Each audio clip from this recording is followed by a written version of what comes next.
Crise na fronteira. Número de travessias volta a aumentar. Só em março, mais de 162 mil imigrantes foram presos. Em El Paso, no Texas, o caos se agrava e cresce o número de imigrantes em situação de rua. Jovem brasileira morre em acidente na Geórgia e família arrecada fundos para traslado do corpo. Em New York, cães robôs vão combater o crime e ajudar a manter a segurança nas ruas. E tem os detalhes da Maratona de Boston em Massachusetts, que neste ano teve recorde de participação de brasileiros. 16 anos para estar aqui e graças a Deus eu consegui.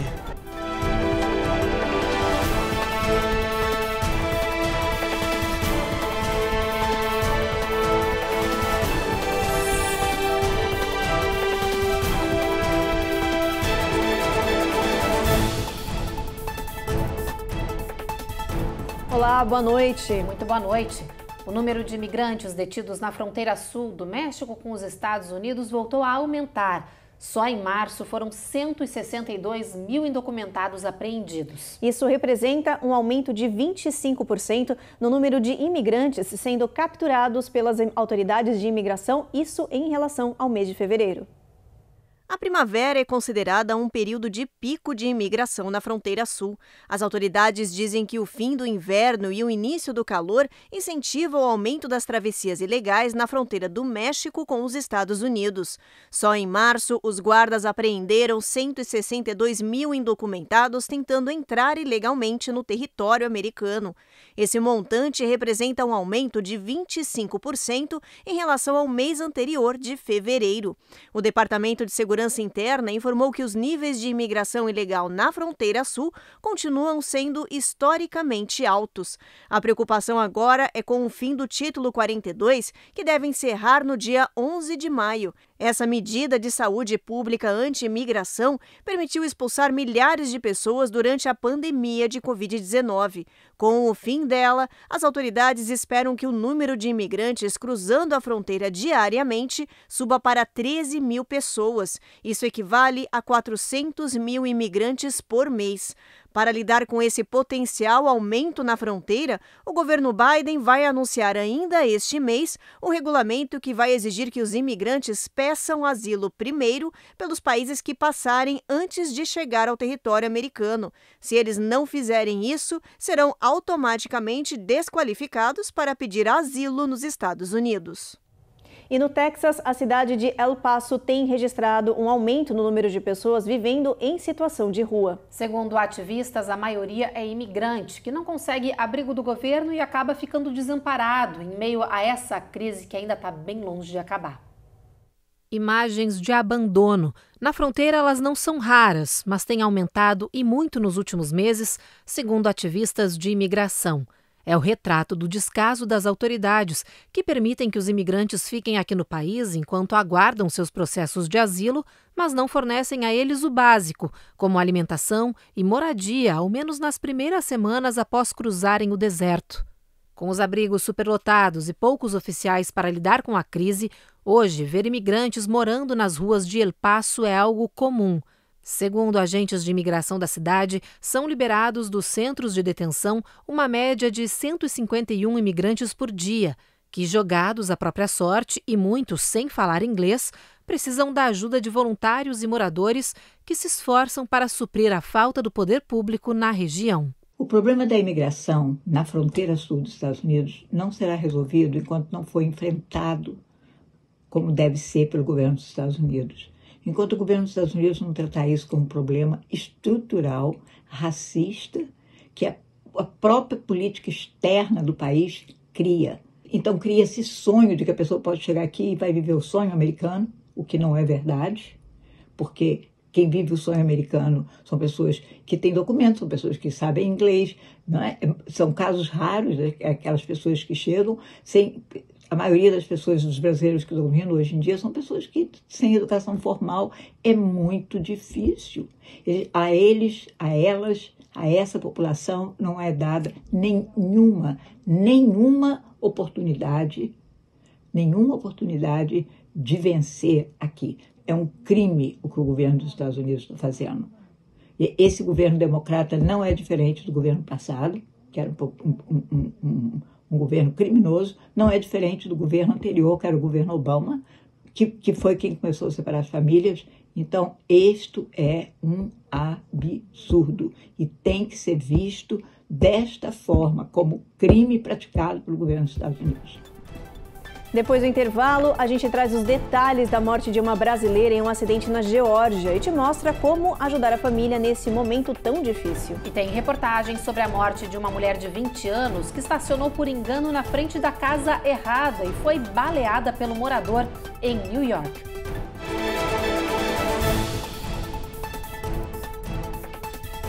Américas no Ar. Oferecimento Rejub Chef. Melhore agora sua qualidade de vida. Perm Shield. Precisando construir ou reformar seu ambiente? Temos o piso ideal para você. Acesse permshield.com.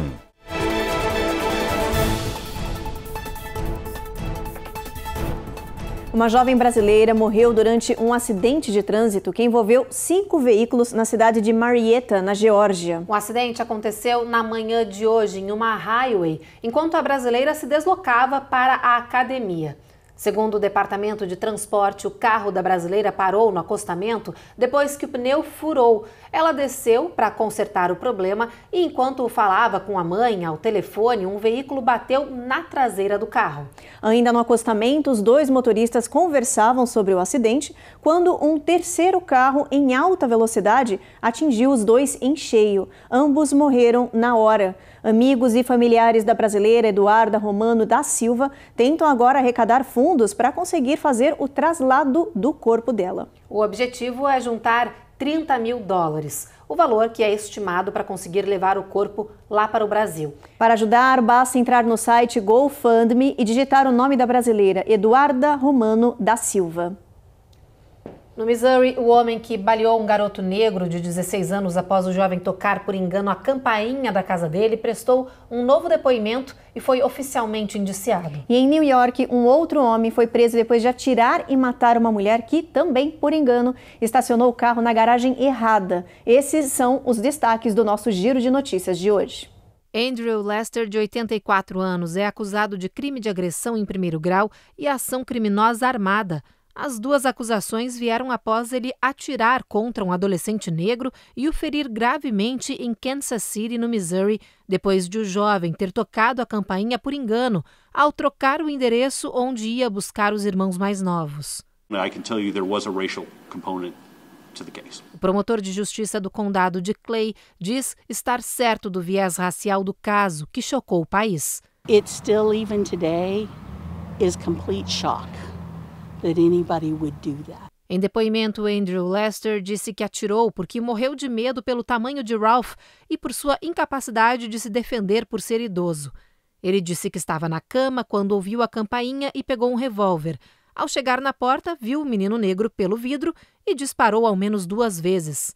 The fact that you open the door and then shoot the person on the other side, and it's a kid. Ralph Yarl, de 16 anos, já recebeu alta hospitalar e se recupera em casa. Em depoimento, ele disse que tocou a campainha e esperou até que alguém chegou na porta segurando uma arma. Ele disse que o primeiro disparo o acertou na cabeça e ele caiu no chão. Depois, foi atingido no braço direito. My nephew is alive. A tia do menino criou uma página no GoFundMe para ajudar com os custos hospitalares e com o futuro do jovem. A vaquinha online já arrecadou mais de $2,5 milhões.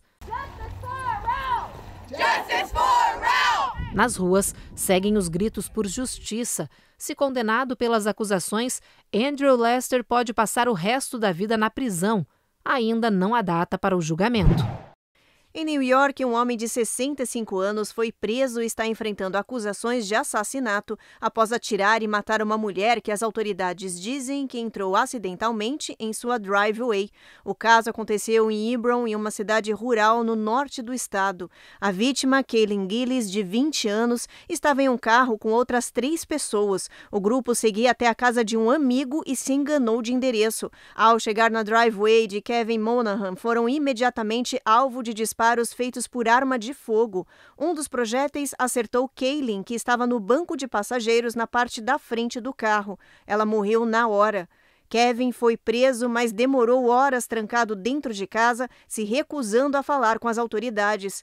Em depoimento, ele não mostrou remorso ou arrependimento pela morte da jovem. O homem segue detido até se apresentar a um juiz em audiência agendada para os próximos dias.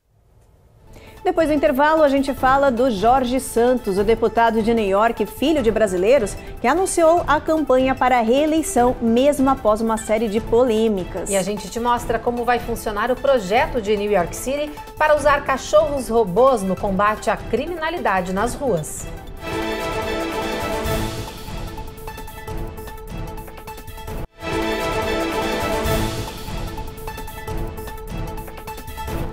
Estamos de volta aí com uma notícia que surpreendeu muita gente. O deputado Jorge Santos anunciou que vai começar oficialmente a sua campanha de reeleição. O filho de brasileiros ignorou os pedidos de renúncia dos políticos republicanos e democratas e disse que vai lutar para permanecer no Congresso de New York. Santos mentiu no currículo pessoal, profissional, no histórico familiar e fez várias declarações mentirosas e comprometedoras. Além disso, o republicano é alvo de investigações do FBI, de um comitê de ética do Congresso, pelas finanças irregulares e também por denúncias de assédio sexual. Vários republicanos já apresentaram um pedido oficial exigindo a expulsão do filho de brasileiros do Congresso por falta de ética. Pois é, olha, eles prometeram impedir que Santos concorra novamente ao escritório de New York. Bom, agora a gente muda de assunto para falar de ficção científica na vida real. Cães robôs vão começar a combater o crime e ajudar a manter a segurança. Tudo isso em New York. Até o final deste verão, 3 robôs já vão estar patrulhando as ruas da cidade. Mas isso é só o começo, viu? A Carolina Camargo explica para a gente qual o objetivo de expandir esse programa piloto e tornar ele fixo na cidade.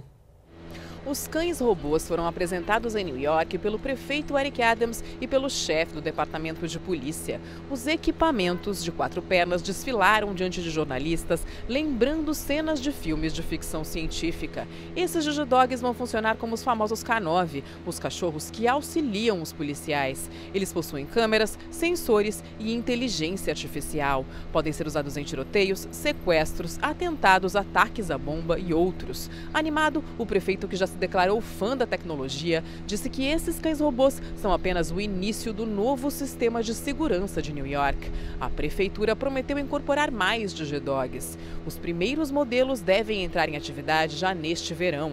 A prefeitura pagará $750 mil por 2 equipamentos que foram criados pela empresa Boston Dynamics. Bom, essa iniciativa do DigiDog, ela não é nova, ela é extremamente controversa. Na cidade de Nova York já tivemos reclamações por uma certa truculência, inclusive na abordagem desse robô no passado, e até mesmo algumas acusações de que ele não respondia da mesma forma para todos os grupos econômicos e até étnicos. Então esse foi um dos fatores para que o projeto fosse suspenso. Esse tipo de tecnologia é testada em inúmeros lugares, em parques, em empresas. Ele traz um aumento da sensação de segurança, porque você tem ali uma presença das forças policiais, mesmo que de forma robótica. Por vezes eles são controlados à distância e em outros casos de forma autônoma. Faz parte dessa busca que qualquer tipo de setor tem hoje de incorporar tecnologia, de buscar inovação, de buscar maior presença em escala, só que aqui, é claro, estamos falando de uma questão extremamente sensível, que é uma cidade, ainda mais com a complexidade e magnitude de Nova York, e uma parte expressiva da população que não gostou nada disso, seja pelo ponto de vista dos gastos ou da efetividade. No próximo bloco tem os detalhes da participação dos brasileiros na Maratona de Boston. E tem também curiosidade, a gente mostra o que esse casal estava fazendo na corrida vestido de unicórnio.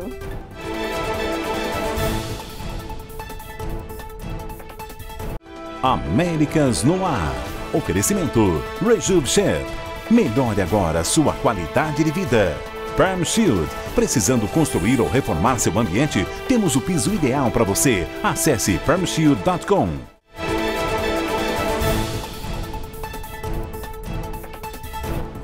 Agora tem uma reportagem com duas notícias sobre o clima. A primeira é que os oceanos atingiram a temperatura mais alta já registrada e a situação deve piorar com a chegada do fenômeno El Niño. E a segunda é que um novo estudo revelou taxas sem precedentes do aumento do nível do mar na costa dos Estados Unidos, uma ameaça grave para muitas cidades do país. Em novembro, a NASA já havia anunciado que prevê que o nível do mar ao longo das costas dos Estados Unidos pode aumentar 30 centímetros até 2050. Mas agora, cientistas descobriram que isso pode acontecer antes mesmo dessa previsão.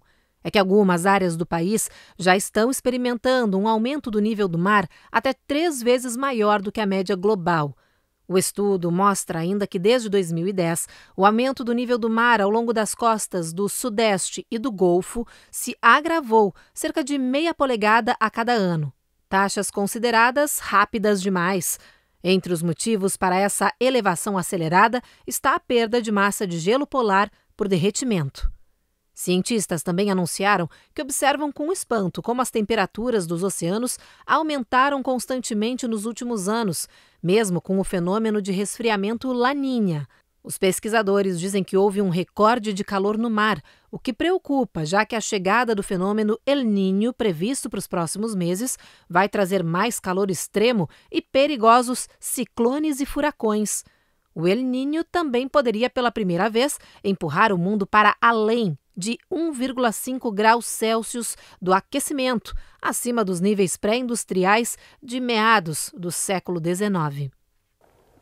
Seguindo dessas notícias aí do clima, vamos dar uma checada, gente, na previsão do tempo para amanhã? Vem comigo aqui no mapa. Olha só, Boston, amanhã previsão de tempo encoberto, assim como em New York, mas o sol brilha bastante em Washington, Norfolk, Charlotte e Atlanta, onde a máxima bate 83. Na Flórida, a gente vê que o tempo vai estar encoberto em praticamente todas as regiões, com máxima atingindo 87 em Tampa.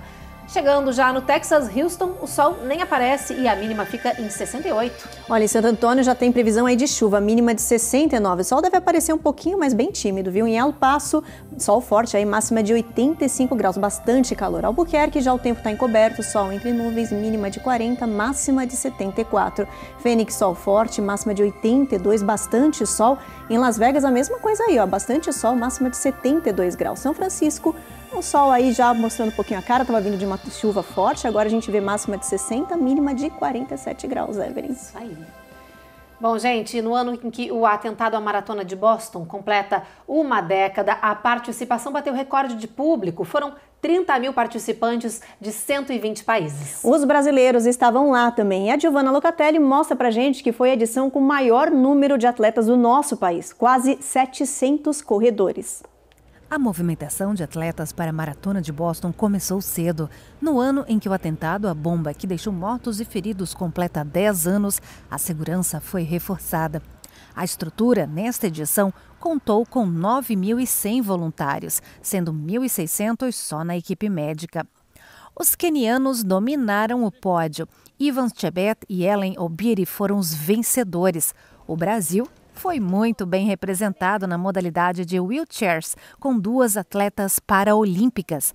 Vanessa de Souza chegando em 4º lugar e Aline Rocha chegando em 5º. Hoje a maratona foi muito dura, escorregou bastante por causa da chuva, mas graças a Deus chegando aí no top 5, eu tô mega feliz. Foi uma prova bem difícil com a chuva, mas em 2018 eu corri e estava pior do que hoje, então tá ótimo. Tá feliz? Estou muito feliz em poder concluir a prova mais uma vez.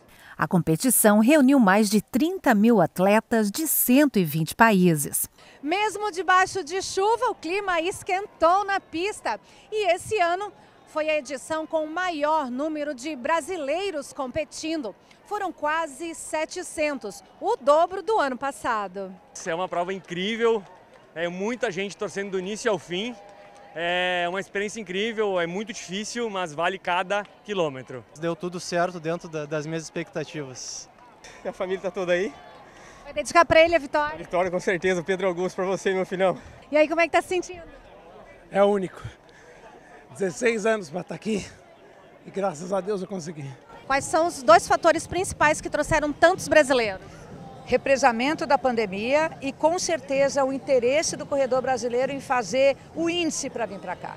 Porque você tem que correr rápido e eles vêm para cá para correr rápido. Eu fechei muito feliz, inteira e com qualifying para o ano que vem. Emocionada demais. Acho que a prova que eu mais chorei quando cheguei, assim, exceto a primeira, é difícil e assim, só de estar aqui já é uma festa, né? Ana Lúcia veio correr em Boston para completar as Six Majors, as 6 principais maratonas do planeta. Essa vitória ela conquistou e com torcida especial. A filha, Luana, veio especialmente do Brasil para receber a mãe na linha de chegada. A sensação de chegar aqui e saber que a filha está aqui me aguardando e que essa medalha representa realmente muito, né, muito da minha história e é isso, assim, é uma lembrança de vida que vai ser inesquecível. É muito especial poder acompanhar minha mãe, ela realiza tudo que ela planeja, ela realiza, isso é uma inspiração, é uma força, é um exemplo para todo mundo, para nossa família, para amigos.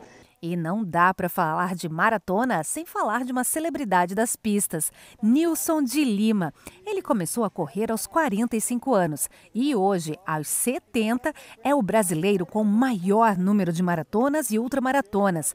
Com essa, já são 320 e no mês que vem, em Londres, completa mais uma. Ele já competiu às Six Majors 2 vezes e correu 11 vezes a Maratona de Boston, além de ter completado corridas nos 50 estados americanos. Nilson tem até uma maratona com o nome dele em Uberlândia, Minas Gerais. Apesar da experiência, ele comemora cada vitória. Valeu, essa prova é muito especial, a gente diverte o tempo todo com essa multidão. É uma alegria enorme, um prazer enorme cruzar essa linha de chegada aqui. A alegria da vitória que contagia. Brasil, Brasil, Brasil. Legal essa participação, essa quantidade de brasileiros participando dessa maratona cada vez maior e bonita a forma que ela terminou a matéria, dando esse abraço aí nesse corredor brasileiro bem bacana, né? Não tem como não se emocionar. Legal que ela nos representou bonito lá, dando apoio para os corredores brasileiros. Uma matéria lindíssima da Giovana. Bom, e já que a gente tá falando da Maratona de Boston, gente, olha, tem uma imagem dessa competição que fez um tremendo sucesso e, claro, foi parar na internet. É a imagem de um casal que decidiu renovar os votos na linha de chegada da maratona. E tem mais, gente, eles fizeram isso vestido, sabe como? De unicórnio.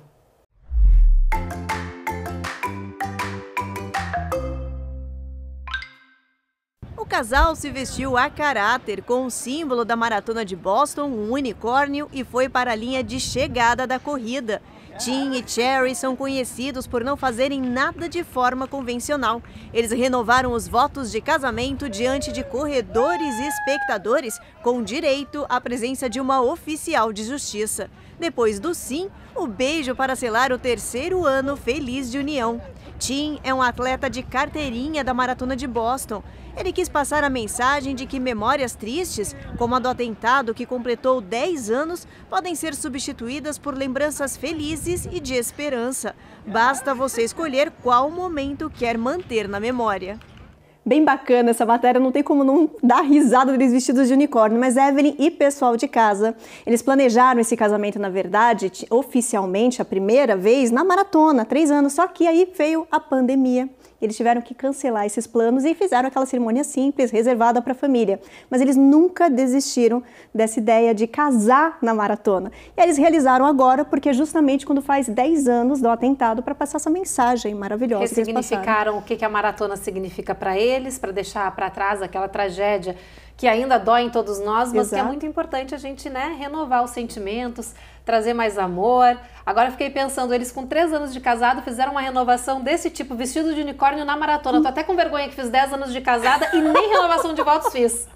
É um detalhe, é um detalhe. Isso não significa que você não pode fazer. Deram um banho na gente, agora acabou. 3 anos, imagina, na maratona, vestido de unicórnio. Olha, quem somos pra competir com isso? Ano que vem tem outra corrida na maratona. Eles mostraram que são bons competidores. Muito bons competidores, concordo com você. Olha, de tirar o chapéu. Foi bem bacana a ideia deles muito e bem legal. Bacana a mensagem que eles estão passando, com certeza. Né? E a imagem, claro, conquistou a internet, né? Com toda certeza. Bom, pessoal, e é com essa história que a gente encerra a edição de hoje do Jornal Américas no Ar. Não esqueçam que a gente volta amanhã às 7h30 da noite. A gente chega depois do Cidade Alerta e agora estreia a 6ª temporada da série Reis, né, Evelyn? É isso, essa nova superprodução que chega aí com a temporada A Conquista. Então, não sai da frente da televisão e a gente volta de novo amanhã.